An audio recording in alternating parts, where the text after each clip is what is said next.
তো এই যে বর্তমান এই মহররমকে কেন্দ্র করে বাংলাদেশে দেখবেন অনেক, এই মহররমকে কেন্দ্র করে 10 মহররমকে কেন্দ্র করে অনেক বিদআতি অনুষ্ঠানগুলি হবে, আর এগুলো হচ্ছে শিয়াদের অনুপ্রেরণায়। আর আমরা তখন বুঝতে পারি যে এগুলি শিয়া, আর শিয়াদের আকীদা তো ভয়ঙ্কর।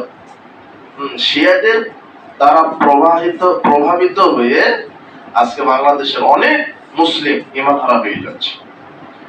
তো এই যে 10 মহররমকে শাহাদাতে হোসাইনের নিয়ত অনেকে পালন করে, অনেকেই, অথচ ঘটনা কার সাথে সম্পৃক্ত? যেখানে কোরআন সাক্ষী, রাসূল সাল্লাল্লাহু আলাইহি ওয়াসাল্লাম হাদিস সাক্ষী। এই সিয়ামের সাথে রাসূল সাল্লাল্লাহু আলাইহি ওয়াসাল্লামের কোনো সম্পর্ক নাই। এই সিয়াম কার বিধান, কার, কখন থেকে আসছে? মুসা আলাইহিস সালামের কখন থেকে আসছে? হাজার হাজার রাসূল সাল্লাল্লাহু আলাইহি ওয়াসাল্লাম তার প্রেক্ষিতে তিনি নিজে সিয়াম রেখেছেন, সাহাবীদেরকে সিয়াম রাখতে বলেছেন। কিন্তু আমরা